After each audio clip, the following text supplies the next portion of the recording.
बच्चों, मैं आपकी कंप्यूटर टीचर शालू मलिक। आज मैं आपके लिए एक और नई वीडियो लेकर आई हूँ आपके सामने और टॉपिक है आपका MS एक्सेल। MS एक्सेल में हम थोड़ी बेसिक नॉलेज देखेंगे, जानेंगे कि क्या है।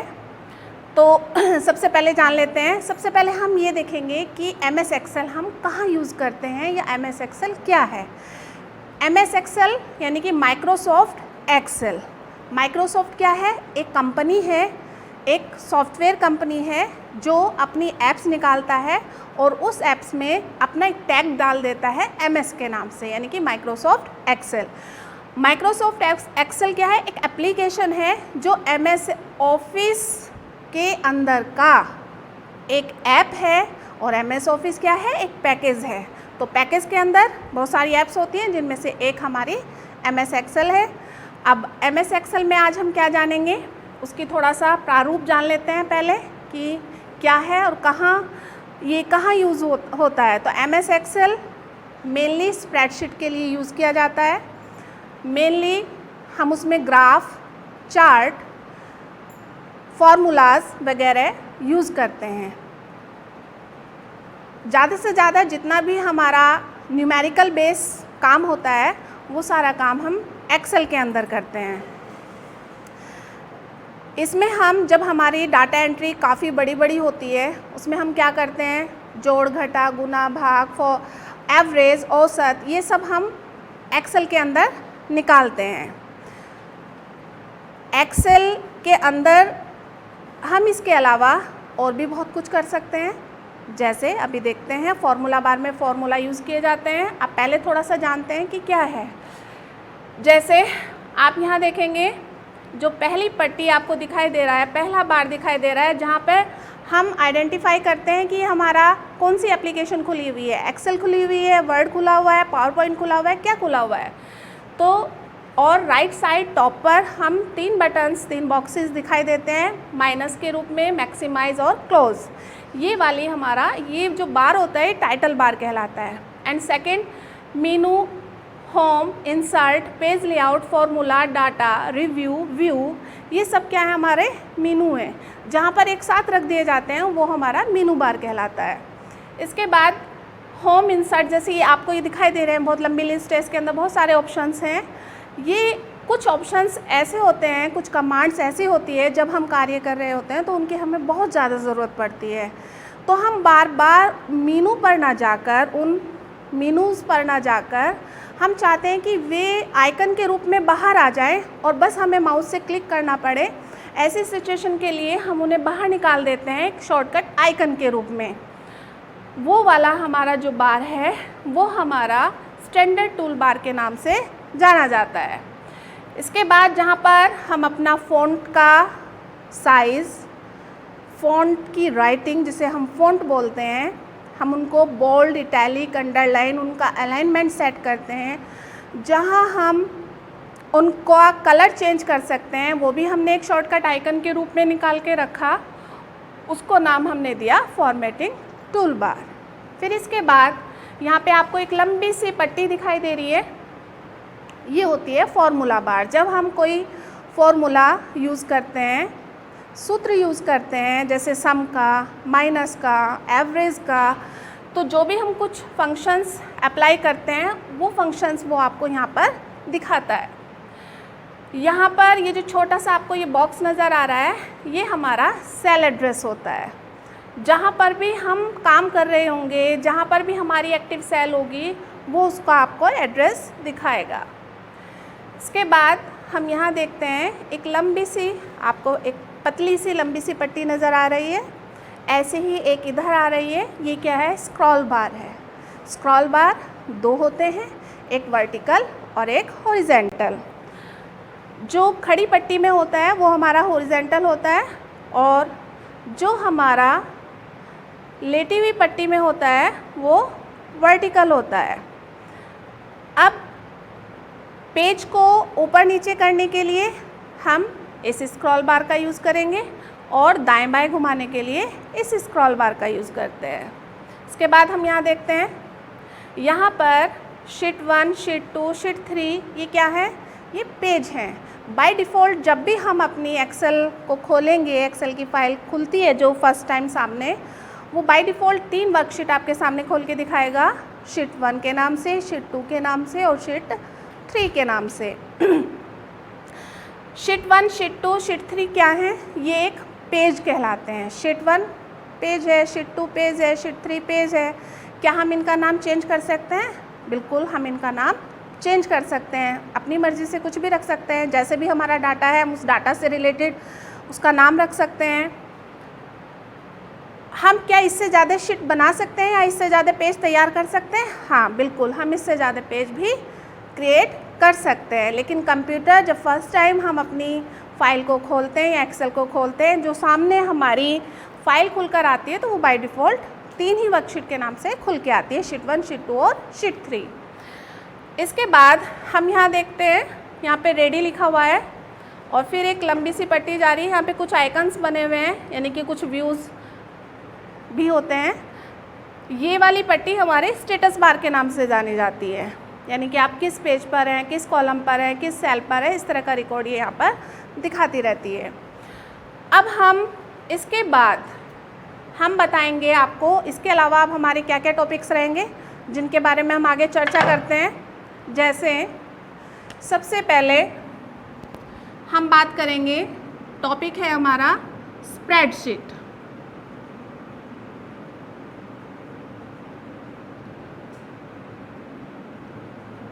सबसे पहले हम टॉपिक लेंगे स्प्रेडशीट।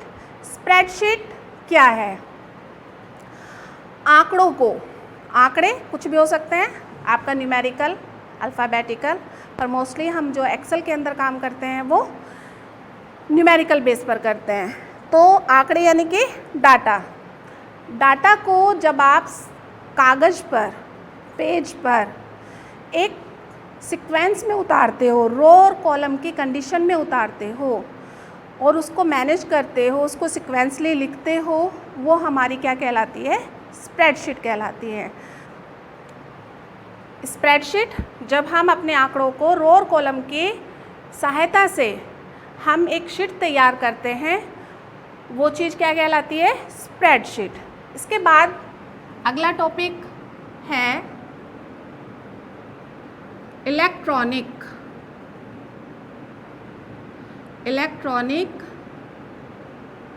स्प्रेडशीट। इलेक्ट्रॉनिक स्प्रेडशीट क्या होता है?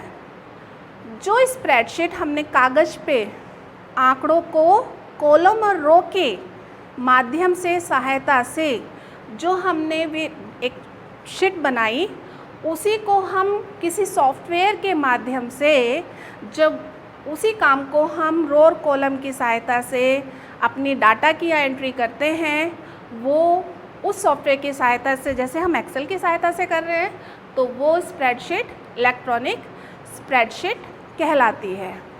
नेक्स्ट, अब बात करते हैं वर्कबुक।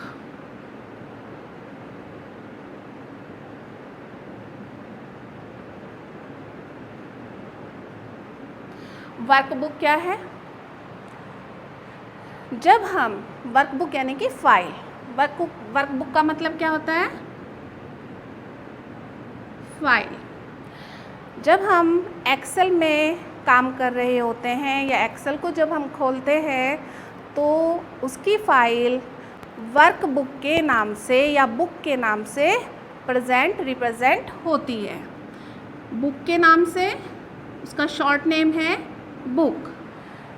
वर्कबुक एक्सेल की फ़ाइल को कहा जाता है। जब हम फाइल को खोलते हैं तो सामने जो न्यू फाइल खुलकर आती है वो किसके नाम से आती है? बुक। जैसे कि हमने यहाँ देखा, यहाँ पर क्या आ रहा है? बुक 1 आ रहा है। जब हम दूसरी फाइल खोलेंगे, न्यू, सेकंड टाइम न्यू करेंगे, तब वो बुक 1, बुक 2, बुक 3 इस तरह से न्यू फाइल को दिखाता चला जाता है। तो वर्कबुक क्या है? हमारी फाइल है और इसका शॉर्ट नेम बुक भी है, जो शो करता है आपके टाइटल बार पर। नेक्स्ट टॉपिक है वर्कशीट।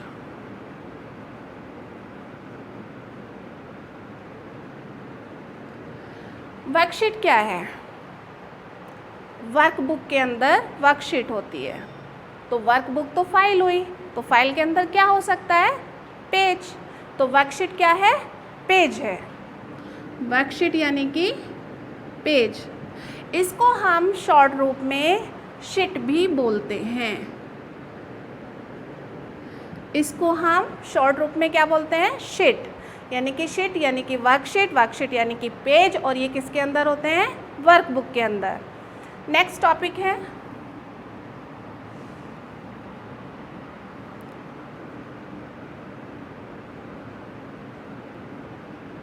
Active worksheet. अभी हमने जाना वर्कशीट, अब हम जानेंगे एक्टिव वर्कशीट। एक्टिव वर्कशीट क्या है? जैसे मैंने आपको बताया कि एक्सेल के अंदर बाय डिफ़ॉल्ट 3 वर्कशीट शो होती हैं फर्स्ट टाइम। उसके बाद आप उसको घटा बढ़ा सकते हैं, उसका नाम चेंज कर सकते हैं। तो ये बोलता है एक्टिव वर्कशीट कि उन तीनों में से जिस भी शीट पर आप काम कर रहे हैं एट ए टाइम, उसी वक्त, जिस वक्त आपका कर्सर, आपकी सेल करंट है, उस टाइम जहां आप काम कर रहे हैं, वो आपकी वर्कशीट या शीट क्या कहलाती है? एक्टिव वर्कशीट या शीट कहलाती है। नेक्स्ट टॉपिक है हमारा रो। रो को हम हिंदी में पंक्तियाँ भी बोलते हैं। रो यानी कि पंक्तियाँ। हम रो को पंक्तियाँ भी कहते हैं। रो क्या है? जैसे मैंने आपको अभी चार्ट में दिखाया कि जो पड़ी हुई लाइनें होती हैं, जो आपकी इस तरह से पड़ी हुई लाइन होती हैं, ये क्या कहलाती हैं? आपकी रो कहलाती है। ये हमारी रो है। इसके बाद अगला आता है आपका कॉलम। कॉलम को हम हिंदी में स्तंभ भी कहते हैं।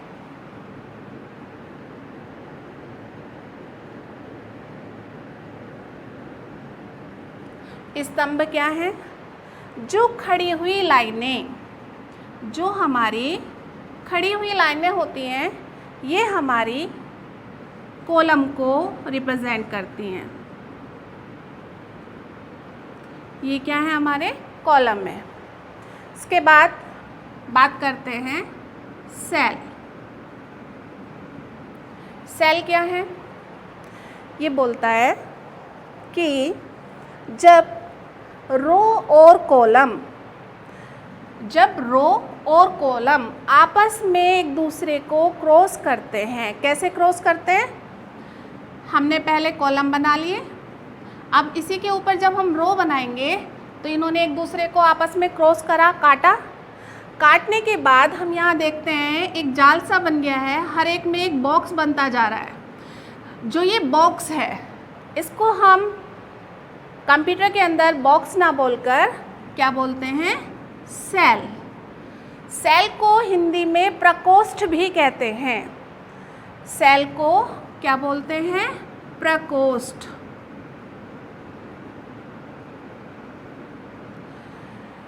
रो और कॉलम के प्रतिच्छेदन से, प्रतिच्छेदन यानी कि जब वो आपस में एक दूसरे को क्रॉस कर रहे होते हैं, तो हमारा एक बॉक्स तैयार होता है। वो बॉक्स हम बॉक्स ना बोलकर उसको क्या बोलते हैं? सेल।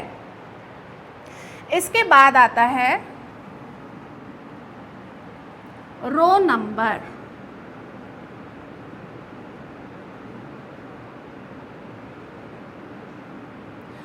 रो नंबर यानी कि पंक्ति संख्या। रो नंबर पंक्ति संख्या। ये पंक्ति संख्या क्या है? कहता है कि जब हमारी जो एक रो तो होती नहीं है, हजारों की संख्या में रो होती है, तो उनको भी एक पहचान के लिए उनका एक नंबर दिया जाता है।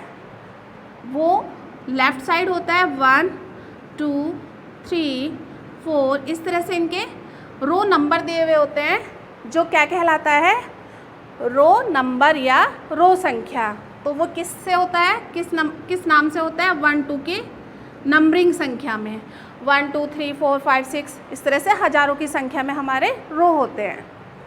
बात करते हैं नेक्स्ट है हमारा कॉलम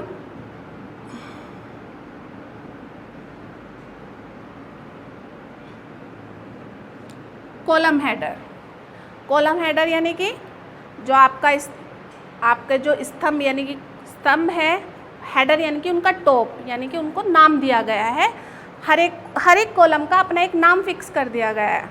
जैसे हमने कॉलम के बारे में बताया, सेम ऐसे ही रो के बारे में बताया, सेम ऐसे ही कॉलम के बारे में है। रो में तो नंबरिंग आती है और कॉलम में ABCD EFGHI इस तरह से बहुत सारे जेड के बाद भी शुरू हो जाते हैं। जेड के बाद AA AB AC AD इस तरह से प्रोसेस चलता रहता है। तो रो नंबरिंग में आते हैं, कॉलम हेडर अल्फ़ाबेटिकल के रूप में आते हैं, ABCD के रूप में उनकी पहचान की जाती है। इसके बाद नेक्स्ट टॉपिक है सेल पॉइंटर।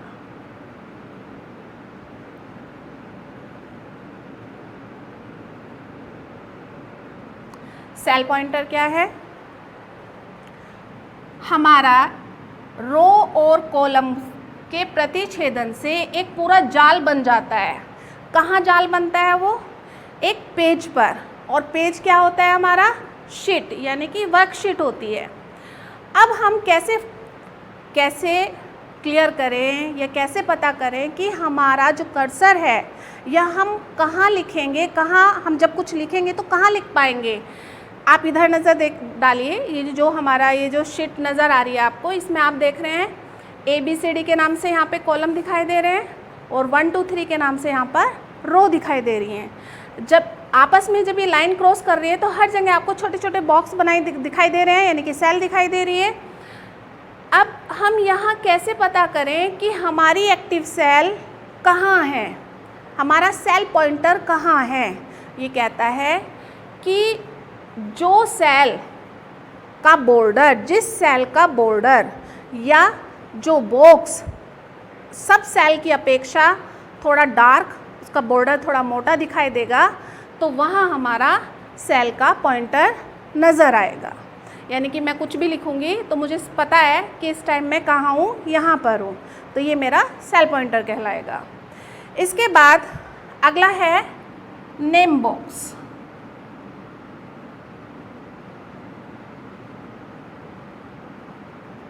नेम बॉक्स क्या है बच्चों? नेम बॉक्स का मतलब होता है, जैसे मैंने अभी आपको सेल पॉइंटर के बारे में बात बताई, मैंने बताया कि जो बॉर्डर डार्क होगा सब सेल की अपेक्षा, उसका बॉर्डर मोटा होगा, वहाँ हमारा सेल पॉइंटर होगा। अब ये बात करता है कि नेम बॉक्स क्या है। मैंने अभी कुछ देर पहले आपको यहाँ पर टूल बार के एक फॉर्मूला बार के बराबर में यहाँ लेफ़्ट साइड बताया था, जो छोटा सा हिस्सा है ये नेम बॉक्स का है। ये क्या काम करता है? जहाँ भी हमारी एक्टिव सेल होगी या जहाँ हमारा सेल पॉइंटर होगा, ये वहाँ उस सेल को, उस कॉलम को नाम से रिप्रेजेंट करेगा, उसका एड्रेस बताएगा। यानी कि इस वक्त कहाँ है? कॉलम A और रो 1। तो इस टाइम जो हमारा सेल पॉइंटर है वो कहाँ है? A1 पर। तो जहाँ ये A1 शो हो रहा है ये हमारा क्या है? नेम बॉक्स, यानी कि उस बॉक्स का नाम रिप्रेजेंट करता है, उसको नाम को दिखाता है। इसके बाद बात करते हैं फॉर्मूला बार।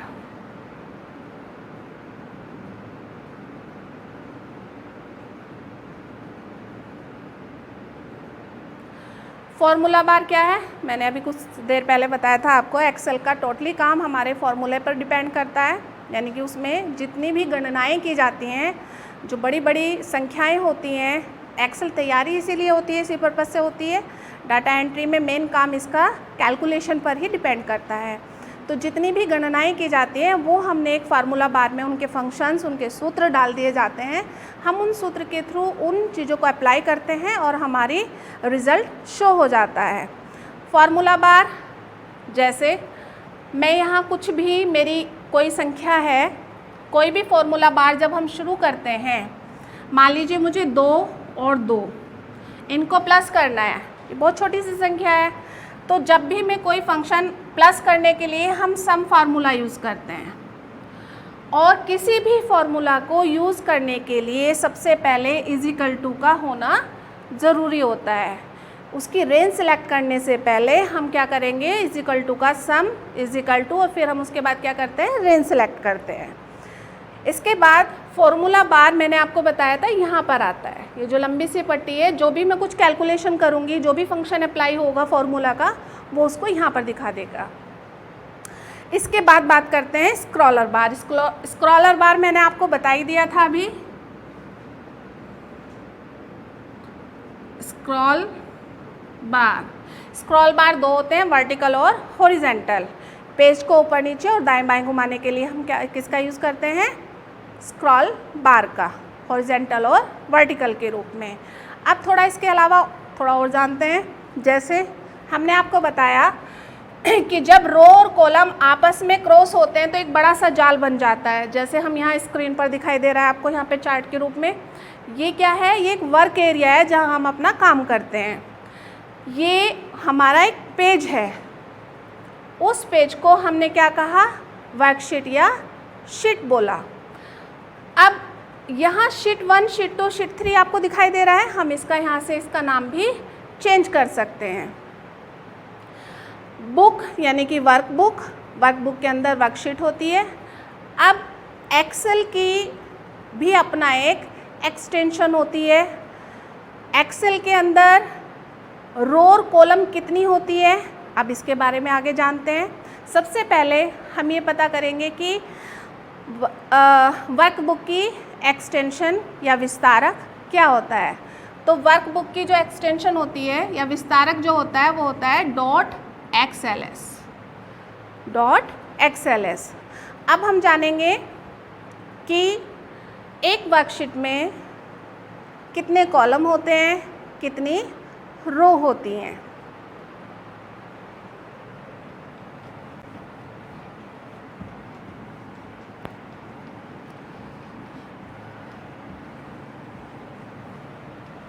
इसके लिए हम एक टेबल सी बना लेते हैं, अच्छा समझ में आएगा।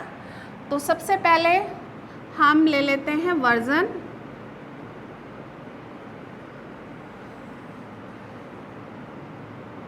वर्जन किसे कहते हैं बच्चों, संस्करण। फिर उसके बाद हम लेंगे रो यानी कि आपकी पंक्ति। फिर इसके बाद लेंगे हम कॉलम यानी कि स्तंभ।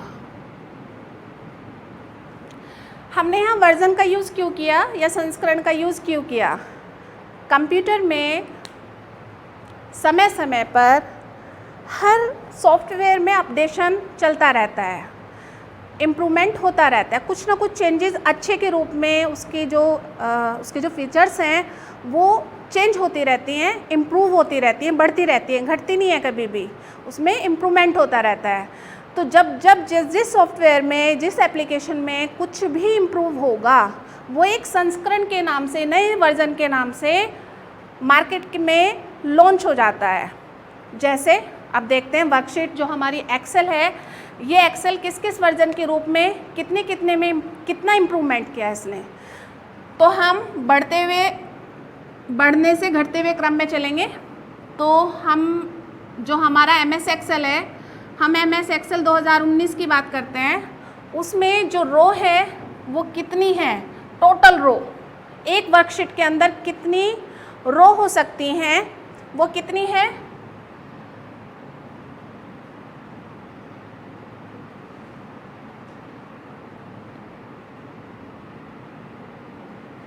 यानी कि 10,48,576 रो यानी कि पंक्तियाँ एक वर्कशीट के अंदर।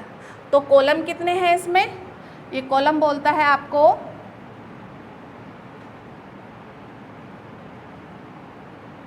16,384। जो उसकी अल्फ़ाबेटिकल डिजिट, लास्ट की जो डिजिट बैठती है वो क्या है, XFD। 2016 की बात करेंगे। 2016 में जो एक्सेल का संस्करण है 2016, उसमें हमारी पंक्तियाँ सेम हैं, यानी कि रो। कॉलम कितने हैं? कॉलम भी इसमें सेम है। –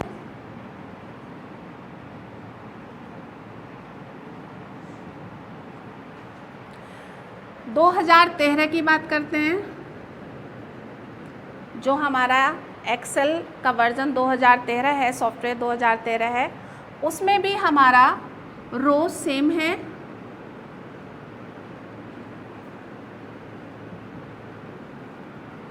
कॉलम कितने हैं? कॉलम भी हमारे सेम है।